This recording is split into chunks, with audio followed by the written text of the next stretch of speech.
Boa noite, galera. Bem-vindos à live de hoje. A ideia, novamente, é sempre trazer uma visão integrada em saúde, respeitando a pluralidade de opiniões de cada área, tá? Para o dia de hoje, a ideia é uma visão sobre a nutrição, sobre todas as situações da moda, sobre todas as situações que nós convivemos, educadores físicos, em academia e que a população, inclusive, muito pergunta para o tio Google, para a internet de uma maneira geral e para as revistas. Tá? Então, eu já estou com a minha convidada aqui. Vamos ver se conseguimos puxá-la.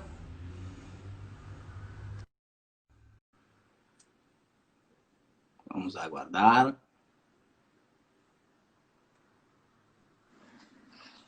E ela chegou pontual, como sempre. Dona Cíntia, boa noite. Boa noite, tudo bem, querido? E aí, vamos começar com aquela parte boa, né? Conta para nós um pouquinho do teu currículo, só peço que tu seja rápida, porque senão a gente vai ficar a live inteira só falando da tua experiência profissional. Então, vamos tentar ser breves, por favor. Bom, eu sou formada há mais ou menos 25 anos, trabalho com nutrição esportiva há 18 anos, tá? Trabalhando especificamente bastante com a parte hipertrofia, definição muscular, etc. E toda a parte de nutrição para lutadores, questão de corte de peso, etc. Trabalhando com algumas equipes de Porto Alegre, sendo uma das principais, o Boxer, que eu trabalho com ele já há bastante tempo. Vou falar só isso, porque senão a gente vai se alongar nisso aqui. Graças a Deus. Então, Cíntia, eu não sei se tu chegou a ver lá no início, eu estava comentando sobre... A ideia é trazer os assuntos, não digo mais comentados, mas talvez os mais controversos atualmente que nós temos no universo do fitness, da nutrição, talvez, né? Aí tu vai dar o teu parecer. Mas muito se fala hoje no contexto de academia.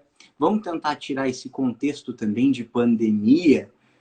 Mês de agosto, mês de setembro, era aquele mês em que o pessoal ia para a academia de uma forma alucinada, olhava para nós, educadores físicos, fazia um ano inteiro de hibernação corporal, comia feito louco, louca, olhava para ti no meio dos olhos e dizia: me salva, tu tem 2 meses e meio, 3 meses. Mas só lembrando, final do ano tem o happy hour, final do ano tem Natal, todas aquelas coisas maravilhosas. Então eu te pergunto agora, como é que funciona um dos mecanismos hoje mais conversados em academia, que é o aeróbico em jejum? Conta para nós um pouquinho o que seria o aeróbico em jejum e a tua opinião, evidentemente, sobre o assunto. Assim, o aeróbico em jejum sempre gera bastante polêmica, os pacientes perguntam muito, né? Devo, não devo fazer, é saudável, não é? Como é que fica a questão de massa muscular? Porque a gente sempre frisa muito que não se deve treinar em jejum, porque o corpo cataboliza e provoca a perda de massa muscular. Só que o aeróbico em jejum, ele depende muito de pessoa para pessoa. De cara a gente já tem que dizer, né? A pessoa não tem orientação, não tem quem oriente treino, não tem quem oriente dieta, não tem quem oriente suplementação, esquece, não faz aeróbico em jejum. Ponto. Para quem tem um acompanhamento de um educador físico e de um nutricionista, o aeróbico em jejum ele pode ser benéfico ou não. Por quê? Depende do treino da pessoa. O aeróbico em jejum ele tem que estar planejado dentro do treino, da periodização de treino. Aquela história que tu sabe melhor do que eu. Ah, hoje eu vou treinar a perna. Cuida o que vai fazer de aeróbico no dia para não sobrecarregar e para ter a recuperação muscular, enfim, tá? E dentro da questão nutricional, o que acontece? Cada indivíduo tem uma bioquímica. A nossa bioquímica não é igual. O aeróbico em jejum pode ser benéfico para ti, pode ser prejudicial para mim. Tudo depende da minha questão química. Se o meu corpo ele tem uma tendência a usar a massa muscular como fonte energética em momentos de jejum, se eu fizer um aeróbico em jejum, meu corpo vai catabolizar.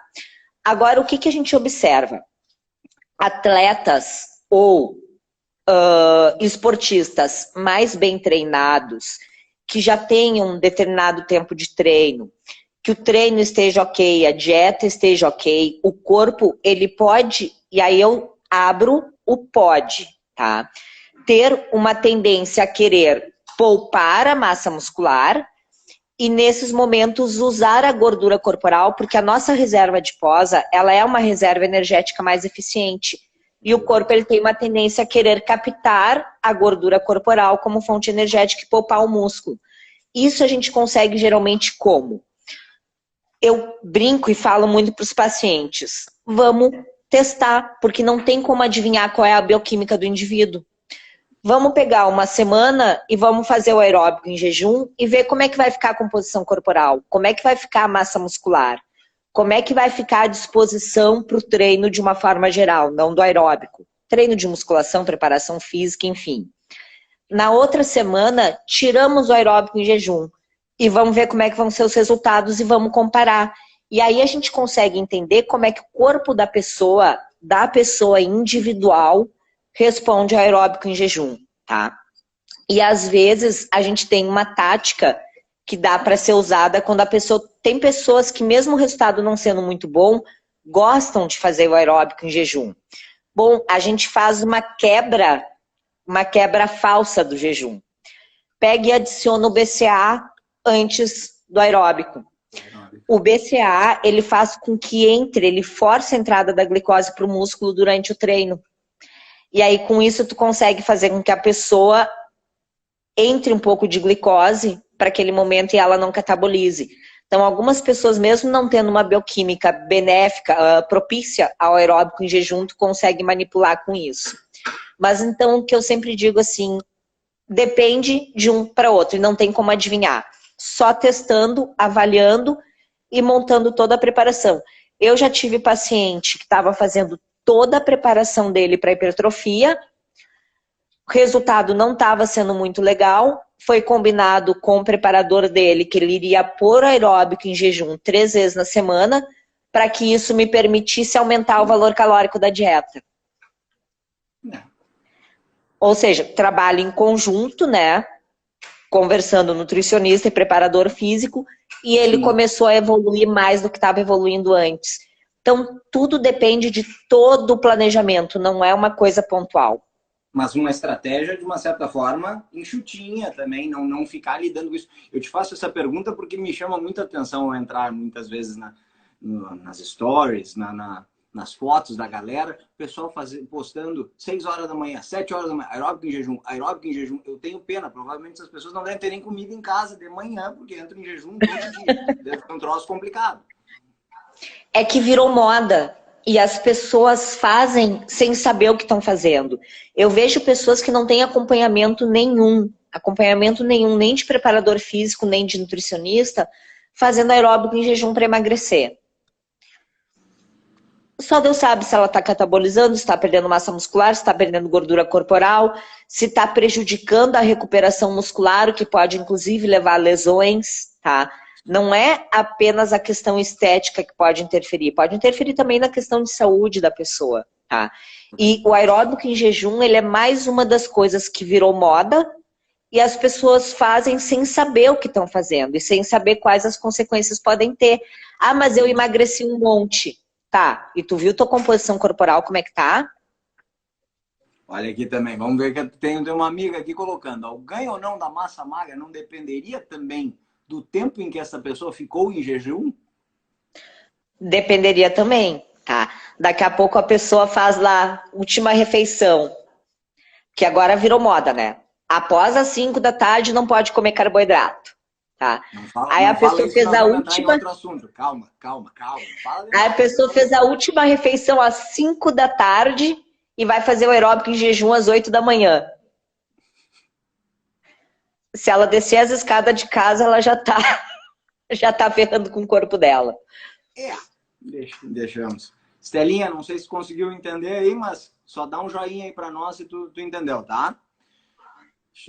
Cíntia, vamos então para a segunda parte, que essa aí eu acho que é uma das coisas que é mais feita pelos praticantes de ginástica, só que feito, vamos dizer assim, muito mais pelo contexto do seu dia a dia do que propriamente como uma estratégia planejada, usando esse termo que tu colocou, planificada com o seu treinador, com sua nutricionista, que é o jejum intermitente. É aquela galera que realiza os intervalinhos de refeição, daqui a pouco tem um grande espaço. Como é que isso funciona, Cíntia? Pelo amor de Deus, explica aí pra gente. Bom, eu vou falar do jejum intermitente duas coisas, tá? Primeiro eu vou dar o meu posicionamento. Só segura que a gente não venceu. Só segura que a gente não venceu aqui. O pessoal tá perguntando, tu vê como o pessoal gosta de comida, né? E quem não tem o costume de tomar café da manhã, como é que faz, Cíntia? Aí é que tá, tem determinadas coisas que a pessoa tem que entender que a alimentação saudável, não somente para a questão de resultados físicos, mas também para a saúde, é importante a questão de ter pelo menos as 4 refeições principais, isso é o mínimo do mínimo, tá? Eu geralmente boto de 5 a 7 refeições ao dia para meus pacientes, tá? Não tem o hábito, tem que começar a criar o hábito. Tá? Não tem fórmula mágica, não tem bengala, tem coisas que simplesmente a pessoa tem que começar a criar o hábito. Tá? E aí são os passinhos de bebê, né? Que a gente começa um café da manhã pequenininho, daqui a pouco começa tomando alguma coisa, uma batida, para depois ir evoluindo. Mas é a questão de entender a importância daquilo e criar aquele hábito. A pessoa que te fez a pergunta colocou, uma amiga minha conhecida, ela está colocando, eu enjoo. Eu de bom, é um hábito novo, eu acredito que possa gerar esse tipo de adaptação do organismo também. Enjoa porque muitas vezes a pessoa não tem o hábito, acorda, tá meio sonolento. Então a gente começa como? Quebrando com uma fruta, quebrando com alguma coisa mais leve, que não requer uma digestão tão pesada, e conforme vai passando, a gente vai evoluindo. Mas é muito interessante de observar que, primeiro, a maioria das pessoas que colocam que enjoam, e que ela não fique brava comigo, mas tá? Vem muito do emocional. Porque quando a pessoa quebra a barreira que vai começar a fazer, ela não sente mais enjoo, tá? Então é muito interessante. Olha, eu não tenho um paciente que se dispôs a começar a tomar o café da manhã que em pelo menos uma semana não passou a sensação de enjoo, tá? Essa evolução não é coisa assim de 2 semanas comendo a fruta. Não, é coisa rápida. Porque quando a pessoa começa a criar o hábito, se ela acorda e não toma café da manhã, ela sai pra rua se sentindo mal. Eu sou uma. Se eu não tomar café da manhã, eu não consigo começar a trabalhar. E isso é hábito de adulta, depois da faculdade. Porque quando eu era mais nova, me lembro que eu acordava, eu botava a mesa para a família e eu odiava tomar café da manhã. Geralmente meu pai sentava para tomar café da manhã e eu ficava cochilando na mesa até a hora de sair pro colégio. Eu odiava. E depois da faculdade foi que eu criei o hábito.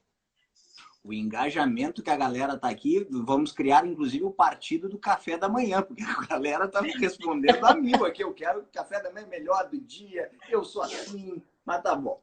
Vamos lá então, minha amiga, vamos pro jejum intermitente. Como é que funciona e principalmente, né, para quem tá nos vendo aí, funciona para quem? Se é que funciona, né? Vamos deixar que tu responda. Para quem funciona? Na minha opinião, ninguém.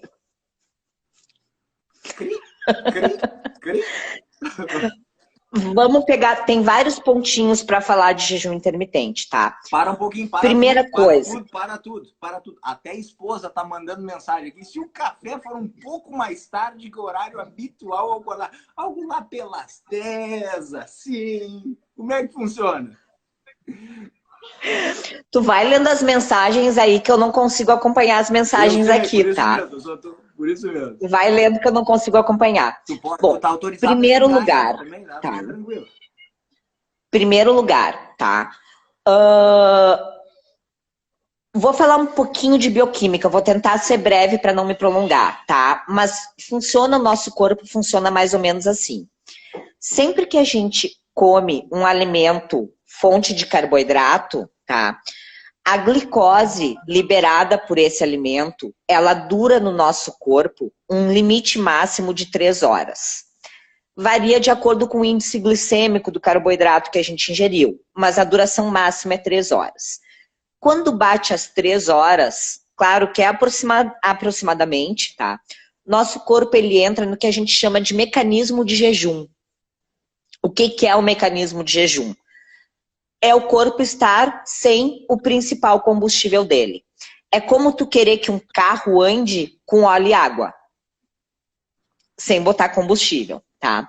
O que o nosso corpo faz? No momento que ele entra no mecanismo de jejum, ele tem que acionar todas as reservas dele, porque ele está sem nada de combustível, tá? A molécula de gordura, ela é uma molécula muito grande. Tanto é que ela tem uma grama de gordura tem 9 calorias. A molécula de proteína, ela é uma molécula menor. Então é mais rápido para o nosso corpo obter energia a partir da proteína do que pela gordura, apesar da gordura ser mais eficiente. Então quando o corpo entra no mecanismo de jejum, ele não tem a tranquilidade de captar apenas a gordura como fonte energética. O que ele faz? Ele cataboliza, ele usa a proteína da massa muscular como fonte energética. E aí a pessoa começa a ter perda de massa muscular junto com a perda de gordura corporal. Esse é um dos principais pontos que eu sou contra o jejum intermitente, tá? Segundo, quando a pessoa começa de longo prazo, tá?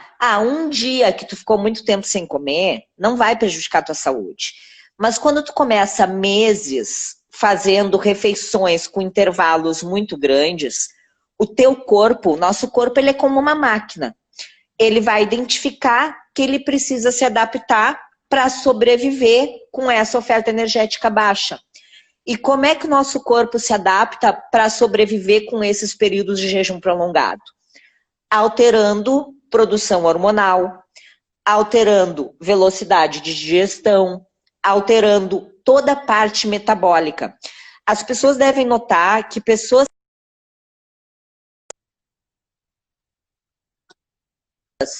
incluindo o jejum intermitente, por um período muito prolongado. Cortou a internet ou me ouviu? Não, eu te ouvi, só te travou o me vídeo. Ouvindo? Estamos te ouvindo. Tá. Só travou o vídeo. Pessoas que fazem dietas muito restritivas, incluindo jejum intermitente, low carb, etc., por muito tempo, elas emagrecem durante um período, chega um ponto que entra no platô e começa a engordar de volta. Por que isso acontece? Porque o nosso metabolismo altera. Pesquisas mais atuais, tá? Elas comprovam, e não é uma nem duas pesquisas, são várias pesquisas, que dentro dos efeitos prejudiciais do jejum intermitente está a redução de testosterona e IGH. IGH, para quem não sabe, é o hormônio do crescimento, que ele também se envolve no ganho de massa muscular. Tá? Então, isso são os principais motivos que eu sou contra. Eu só vou alterar aqui a internet. Só estava alterando o negócio na internet para ficar melhor. Então, esses são os motivos que eu sou contra o jejum intermitente, tá? Outra coisa, uma pessoa que é uma pessoa normal, que não é um atleta, muitas vezes não consegue manter essas dietas muito restritivas por períodos prolongados. E aí ela faz um período, tem um resultado e volta a comer como comia antes, porque não teve uma reeducação alimentar. Foi apenas um período de uma dieta. Quando ela voltar a comer como comia antes, sem essa reeducação, qual é a tendência? Volta tudo. Volta a subir peso. Deixa eu ver uma coisa só, Cíntia, que estão falando aqui que tá com falha no som. Tá com... Se alguém eu tô te ouvindo normal. Se alguém mais estiver notando falha no som, por favor, só manda aqui um recadinho, que eu só via uma pessoa comentando, mas vamos lá, Cíntia, vamos continuar. A internet aqui onde eu moro às vezes fica meio ruim. Então, esses são os principais pontos. Esses são os principais pontos que eu sou contra o jejum intermitente, tá? Mas vamos lá. Além disso, tem um fator muito importante. Poucas pessoas fazem jejum intermitente como ele realmente tem que ser. Se a pessoa, mesmo sabendo disso, ok, eu quero fazer porque eu quero ver o resultado que ele vai me dar. Ele também tem que ser orientado por um profissional. Por quê? Esses dias eu peguei uma pessoa que chegou no meu consultório, eu faço jejum intermitente. Eu digo, tá, como é que tu faz? Ela, eu almoço, não como nada de tarde e janto. Aí eu digo, tá, e o que que tu almoça e o que que tu janta? Detalhe, a janta da pessoa era um sanduíche. O pão, ele é praticamente proibido no jejum intermitente. Eu Tá? tô feliz que tu falou que é um pão. Eu já tava começando a pensar que era um bauru, que era um daqueles números maravilhosos, que Não, era 1, 2, 3, e 4. às vezes era, a pessoa tinha almoço e janta completamente normal e ficava tempos prolongados sem comer e achava que aquilo era jejum intermitente. Jejum intermitente, ele não é meramente ficar sem comer. Jejum intermitente, ele tem fases. Cada fase tu fica um determinado período sem comer. E cada vez que vai comer, os alimentos são alimentos específicos. Por quê? Quando come, tem que ingerir um carboidrato de índice glicêmico muito bom, que é para garantir que a absorção do carboidrato seja muito lenta. Então, não é simplesmente ficar um tempo sem comer e daqui a pouco comer. Tá? E as pessoas acham que jejum intermitente é só isso, é ficar bastante tempo sem comer. Como é que se diz? A minha vida se adequou à dieta, e não a dieta que se adequou à minha vida. Uma coisa bem... Exato. Aí abrimos uma ressalva, tá? A questão dos fisiculturistas, tá?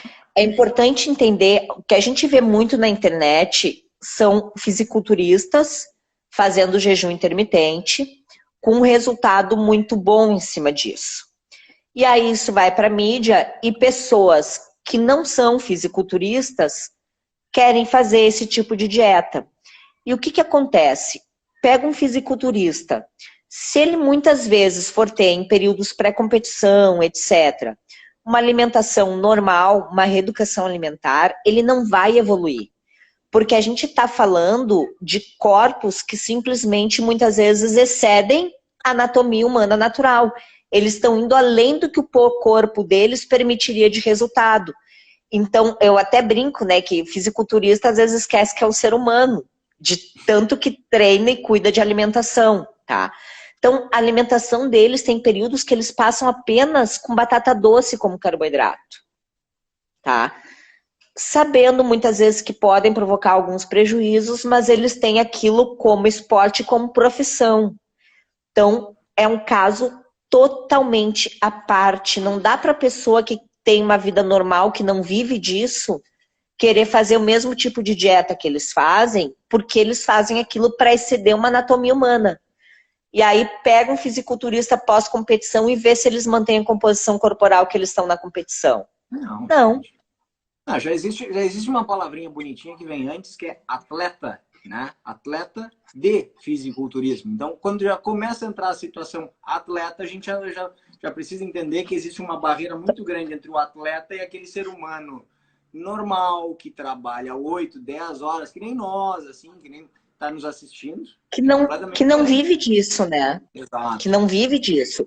E detalhe que aí eles fazem um período ali, o jejum intermitente, ou um período low carb, enfim, o perfil de dieta que eles escolheram, chega a competição, passa a competição, geralmente a janta após competição costuma ser pizza, né?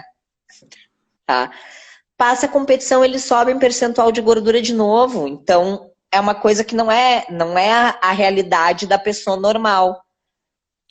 Assistiu, como é que é? Assistiu o off-season de um fisiculturista é praticamente maratonar na Netflix um Super Size Me, né? Uma coisa fora da realidade. Para quem conhece, realmente é uma coisa totalmente fora mais da ou menos isso. É o fisiculturista e os lutadores, né? A alimentação... eu digo que pós-luta eu não gosto nem de ver o Instagram dos meus lutadores. Eu acho que eles também não gostam muito de te ver por perto nessas horas, então não tem problema nenhum. Mas, não. Oi, desculpa. Pode falar. Ficou uma situação que agora tu me falou agora, que é a questão do só um pouquinho, Pablo, só um pouquinho. Claro. Roberto, não posso agora. Desculpa, a pequena em casa, às vezes ela vem, ela tá tentando falar comigo, eu tô dizendo pra ela que não posso agora. Mas traz junto, coloca ela aí, daqui a pouco até botamos ela para responder alguma coisa, não tem problema. A situação do fisiculturismo é uma situação que me chama muita atenção, por quê? De uns anos para cá, o fisiculturismo começou a tomar uma proporção, e eu acho todo o meu respeito ao fisiculturismo, todo o respeito a pessoas que têm um nível de disciplina que foge totalmente o comum, vou até usar a tua expressão também, foge o nível humano, em termos de se prestar muitas vezes a ficar semanas comendo um mesmo prato durante, sei lá, quantas refeições no dia, não é nem uma mesma refeição só no almoço, às vezes é dias comendo isso. Dias, e não é só isso, né? É ingestão de água, aí vem restrição de água, quem conhece a rotina, tanto o fisiculturismo quanto o lutador no corte de peso tem bastante similaridade. E é uma rotina que tem que ter uma disciplina e uma cabeça, um psicológico extremamente forte. Mas o que me chama muito a atenção nisso tudo é que muitas pessoas que se aproximaram do fisiculturismo, não necessariamente atletas, pessoas próximas, começaram a captar elementos de dieta, fundamentos de dietas prescritas para fisiculturistas. Diga-se de passagem, muitas dessas dietas para fisiculturistas prescritas por outros fisiculturistas e não por nutricionistas. Sim. Tá? Essas coisas começaram a invadir muito o contexto de academia e às vezes a gente começa a enxergar as pessoas não tendo resultados interessantes, para não usar para usar um termo legal, tá? Comendo batata doce e frango, carregando, olha só, não vou nem dizer o Nissin hoje para não fazer merchandise, mas comendo macarrão instantâneo com latinha de atum, sardinha. E aí eu te pergunto, primeiramente, qual seria, se é que tu consegue colocar isso para nós, qual seria uma diferença de visão, basicamente, entre um profissional de nutrição e não vou nem dizer profissional, e um fisiculturista na hora de montar uma dieta? Como é que eu posso traduzir isso? É até difícil, porque isso vem aquelas questões assim, né? Que a gente sempre brinca, cada macaco no seu galho. Existe uma formação, existe diploma, a gente estuda anos para isso, tá? Tu saber te alimentar pro teu objetivo não quer dizer que tu saiba prescrever uma dieta para outros. A mesma coisa na questão de treino. Te dar um exemplo assim, poxa, eu treino há não sei quantos anos, trabalho com nutrição esportiva há 18, entendo um monte de treino. Eu vou me meter a passar um treino para um paciente? Hipótese alguma, porque daqui a pouco, se aquela pessoa tem uma lesão, tem uma especificidade que não é da minha área, eu não vou entender o que vocês entendem, que passam. E aí a gente vai além, né? São 5 anos ali na faculdade, mas e tudo que a gente continua estudando após, tá? Eu posso dizer que são 30 anos estudando nutrição, porque a gente não para de estudar nunca, tá? Okay. Qual é a grande diferença? Tu saber te alimentar para o teu objetivo é uma coisa. Uma dieta prescrita por um fisiculturista, por uma blogueira, que a gente também vê muito hoje em dia, por um educador físico, que a gente também vê dieta prescrita. Toda a minha vergonha pela classe eu fazer isso, tá? Assim como eu sei que tem nutricionista que prescreve treino, que eu acho o cúmulo do absurdo. Sim. Tá? É a mesma coisa que tu chegar num médico, ele abrir a gaveta, tirar aquela dieta pronta de gaveta e te entregar.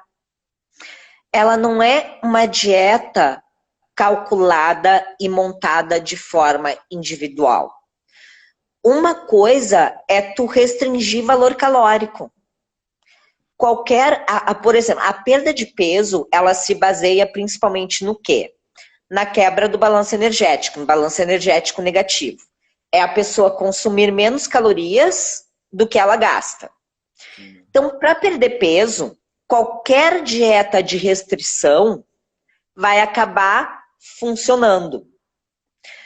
Mas o que vai gerar de longo prazo? Lembra que eu falei ali no início, toda a questão metabólica, do carboidrato muito restrito, mesmo se aplica para restrição de calorias muito severas. O corpo, depois de um tempo, ele vai provocando adaptações para sobreviver àquela restrição. Então, eu fazer uma pessoa emagrecer é muito fácil. Toca lá uma dieta de 800 calorias, ela vai emagrecer rapidinho, que é uma delícia. Mas o que eu vou fazer com o corpo dela de longo prazo? Tá? Quando a gente trabalha uma dieta calculada, a gente trabalha a pessoa de uma forma particular.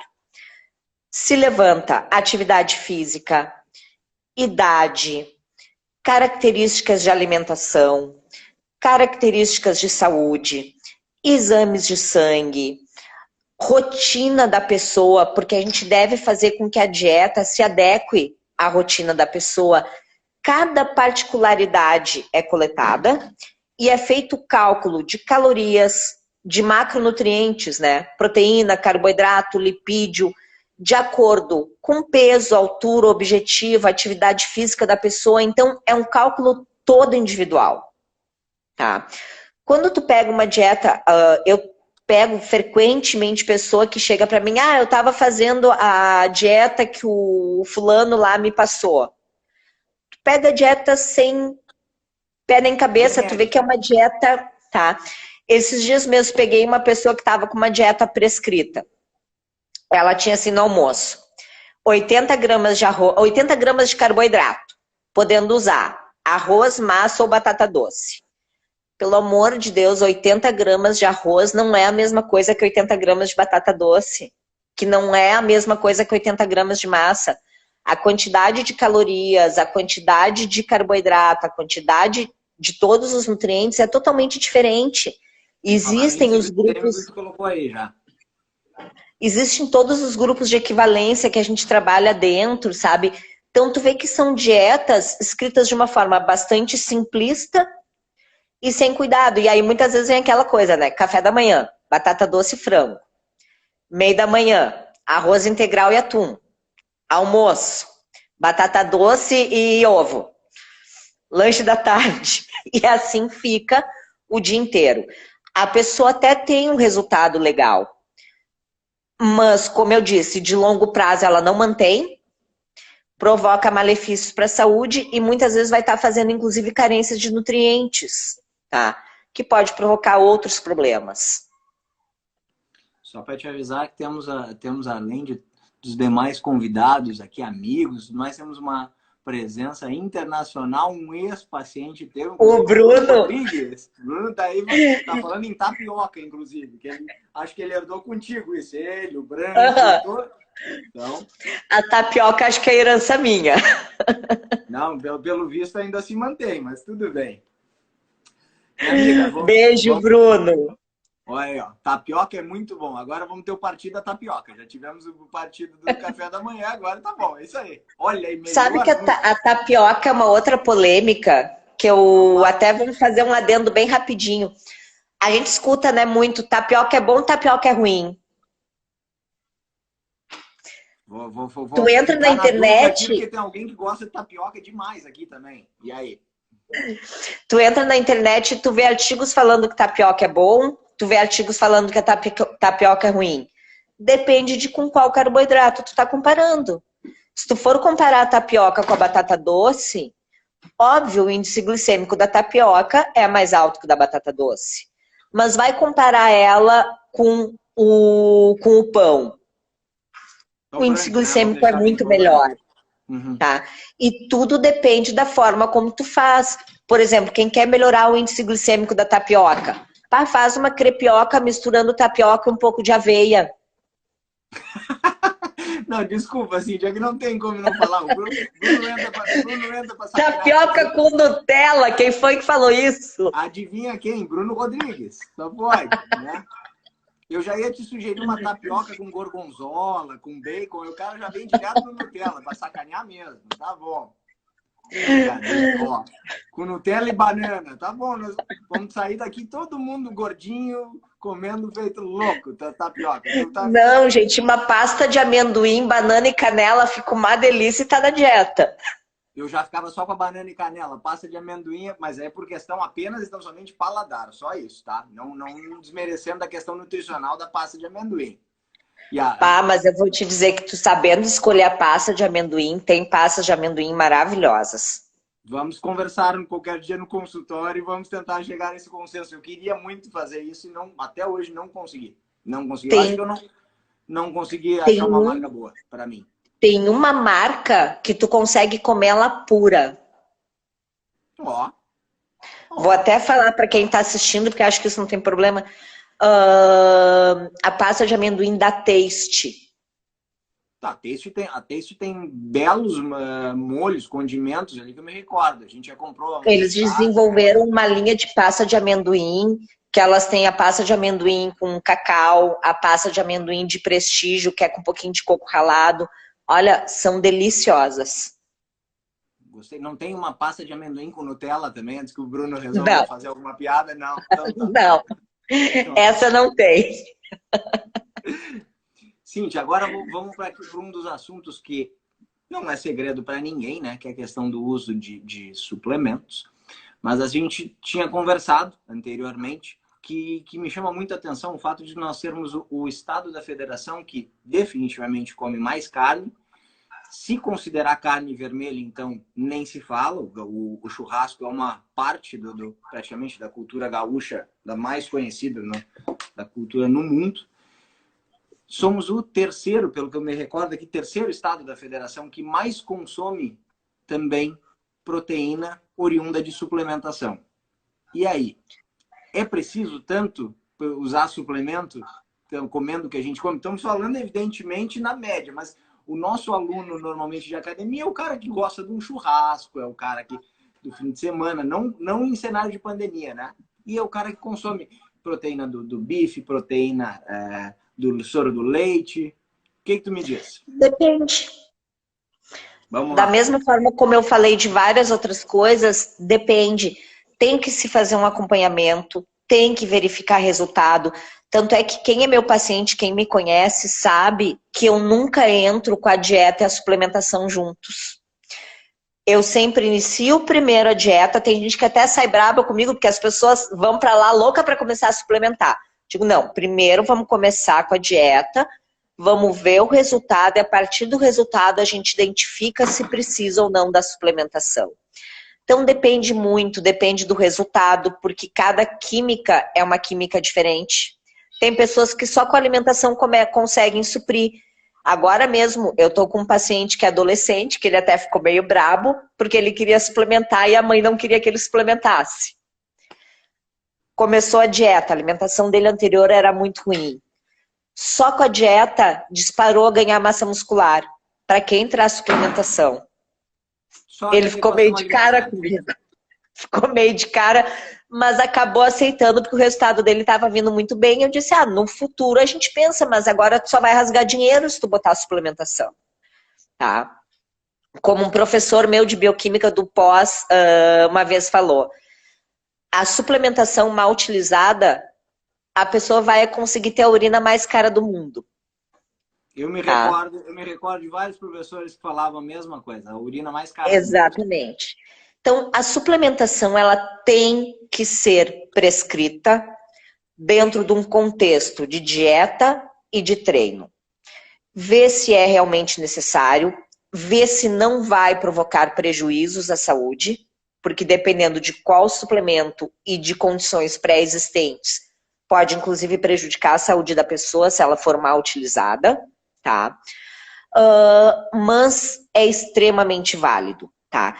Eu vejo muitos comentários assim que comer um bife pós o treino ou comer um ovo pós o treino é a mesma coisa que tomar um whey protein.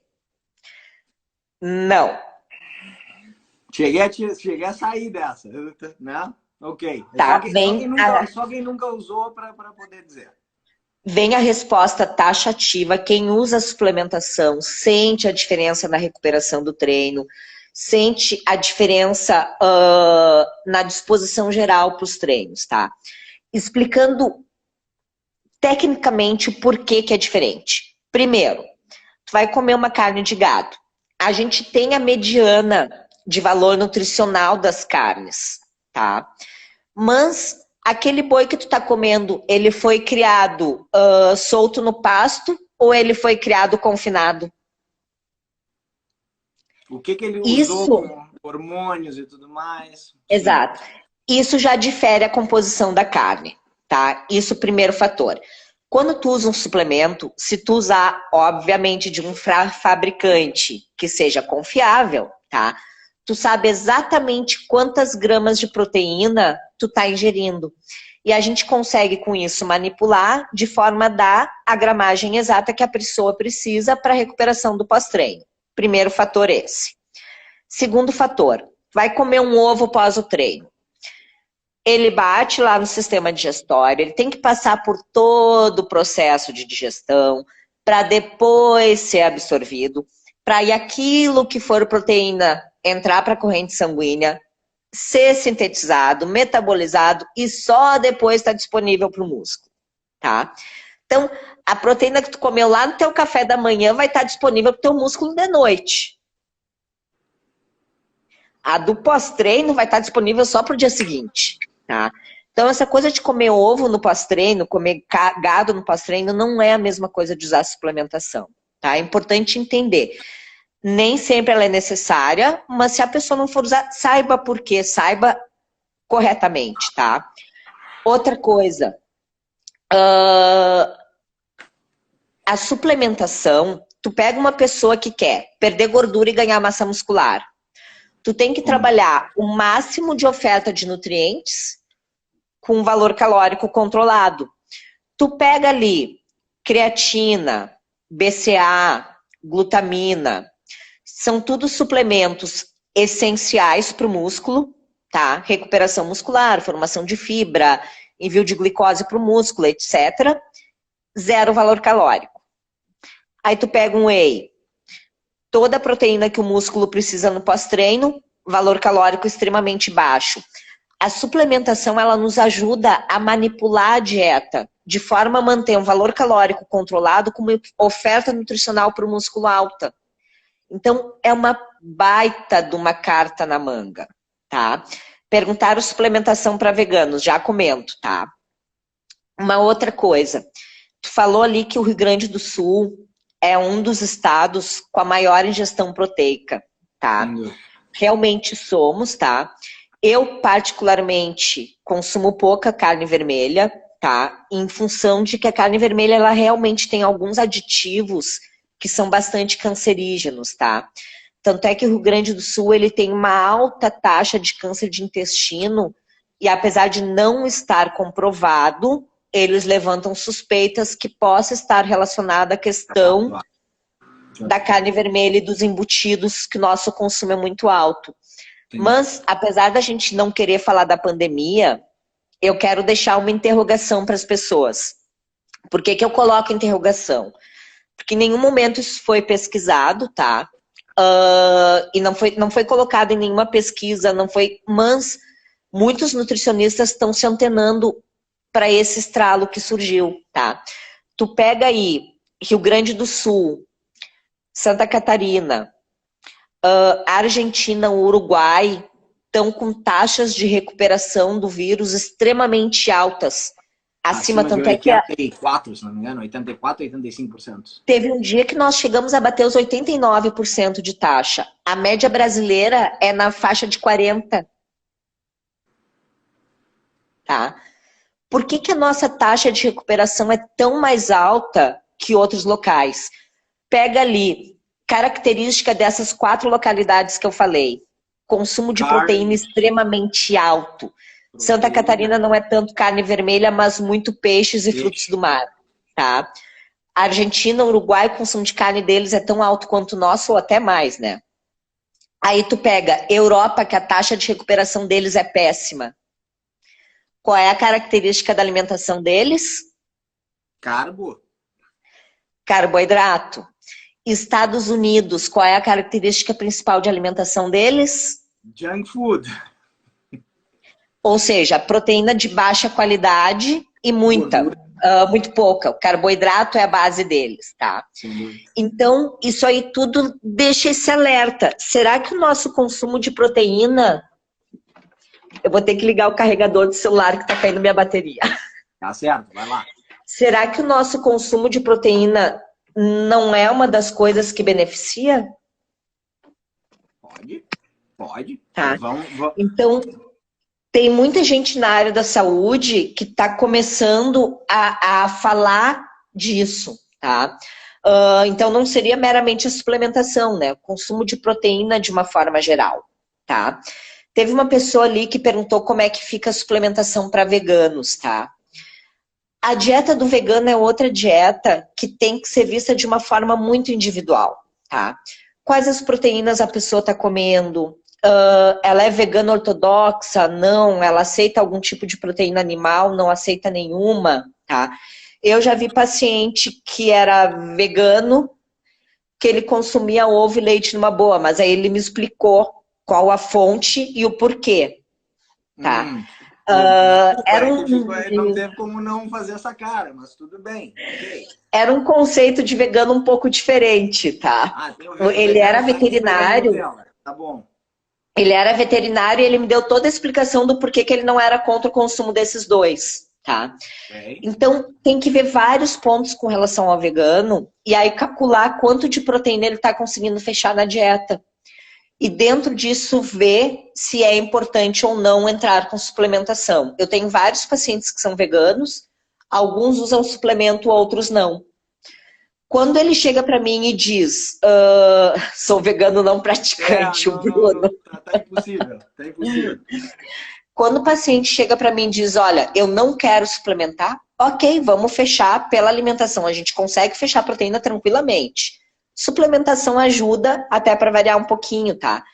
E hoje já existem vários suplementos para veganos, tá? Já vi algo, BCA, sim, tem muita suplementação desenvolvida de forma mais sintética para pessoas que são veganas. Então a gente consegue praticamente todos os suplementos sem ser de origem animal. É um mercado em profunda expansão, né? Então... a indústria o vegetarianismo e o veganismo, eles tendem a crescer muito, estão crescendo cada vez mais, e o mercado de suplementação, ele se antenou para a importância desse público e da importância de atender esse público, porque muitos buscam a suplementação para complementar no caso de não conseguir ingerir alguma coisa na alimentação, porque a oferta de proteína deles fica mais limitada, né? Isso é terrível. Desculpa, que eu agora fiquei lendo aqui e me perdi um pouquinho. Laurinha, espero que a Cíntia tenha conseguido responder a tua pergunta. Também faz um joinha aí para mim, para ver se conseguiu ou não, porque qualquer coisa a gente volta. E se ela quiser algum direct perguntar, porque às vezes o vegano tem alguma coisa mais específica que queira perguntar. Tá, teu vídeo tá travando, mas acho que a tua voz ainda não. Continua falando aí para ver se tá tudo ok. A mesma coisa, o teu vídeo para mim travou, mas eu te escuto. Tá, maravilha. Não perdeste nada, mas tudo bem. Por fim, Cíntia, uma situação que eu estava conversando agora há pouco com uma amiga, questão assim, como trabalhar hoje na nossa área, saúde, tá? Eu com a educação física, tu com a nutrição, como trabalhar hoje sem uma integração em saúde, propriamente dita. Quer dizer, como a gente consegue trabalhar? Tu consegue enxergar hoje mercado de trabalho para uma nutricionista que não conversa com outras áreas da saúde do seu aluno, do seu paciente, no caso, né? Eu refiro a mim como aluno, mas posso usar também como paciente. Como é que a gente consegue vivenciar isso? Imagina eu estar passando uma dieta para perda de gordura corporal, para perda de peso, e o educador físico está passando um treino para hipertrofia. E acontece. Ou eu estou passando uma dieta para hipertrofia e tu tá com um treino todo de cardio voltado para perda de gordura. Não tem como, tá? A área da saúde, ela já há muitos anos, isso não é coisa de agora, tá? Já há muitos anos ela vem se tornando a questão interdisciplinar, né? Tá? Os profissionais, eles têm que se comunicar, tá? Tanto é que muitas vezes assim, eu pego a avaliação dos pacientes, quando o professor gosta, eu pego e mando a avaliação e a gente vai conversando. Pá, parou de evoluir, mexo aqui na dieta, coloco suplementação, ou tu bota um pouco mais de cardio aí. A gente vai conversando e vai se definindo, porque é um conjunto. São 3 variáveis principais, né? Que é a dieta, a atividade física e a suplementação. Se os 3 não estiverem falando entre si, vai dar choque. A pessoa não evolui. Tu poderia só repetir esses 3 botões para eu fazer depois uma propaganda do meu logo? Como é que é? Dieta, exercício e... suplementação. Tá bom, É exatamente o teu logo. Exatamente o teu logo. É a tríade, tá? É a tríade. Sem esses 3 se comunicando, a pessoa não evolui. Tá?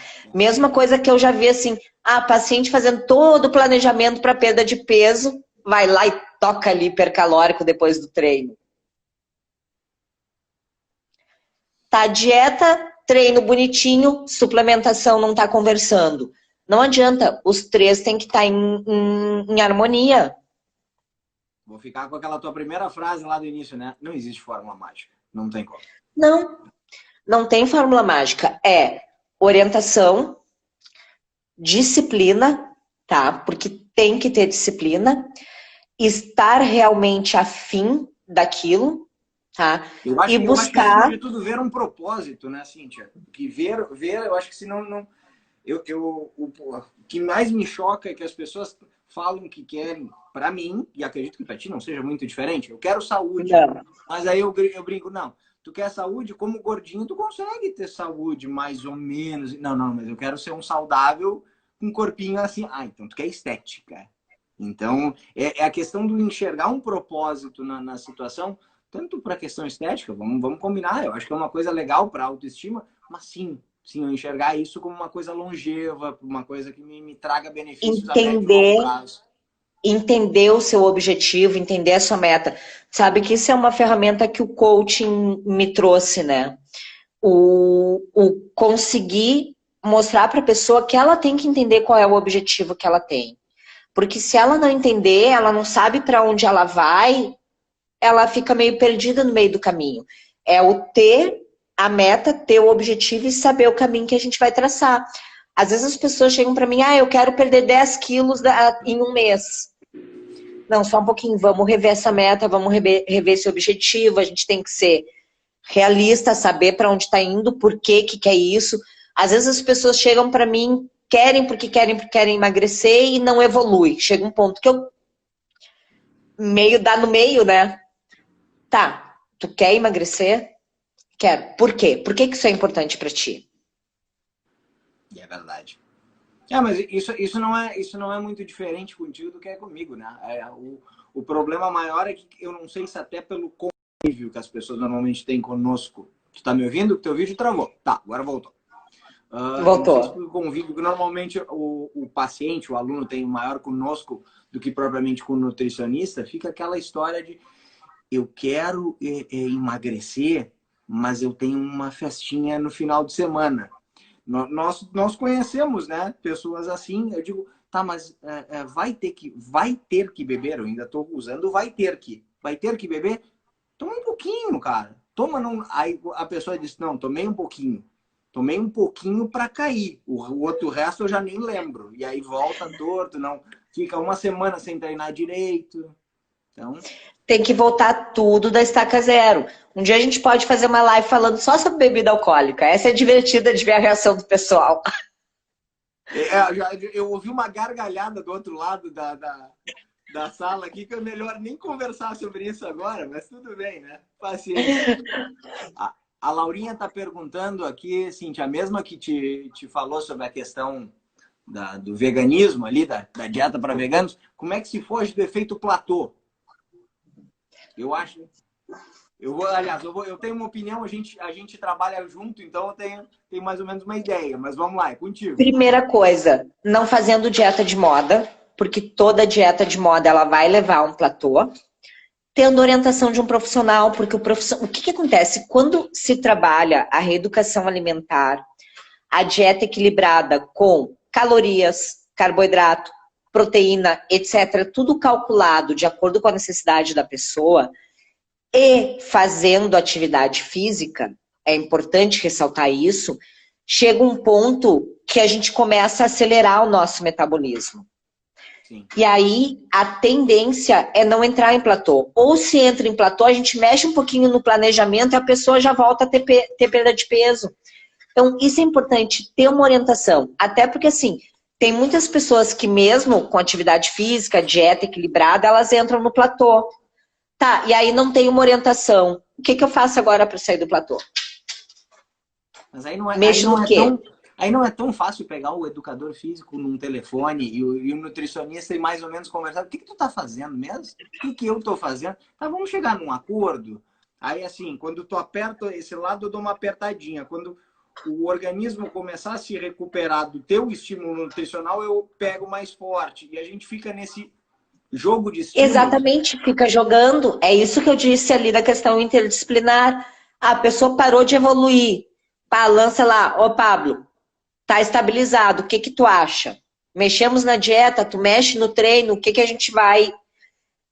Isso é o ter uma orientação e ter uma equipe em prol do seu resultado.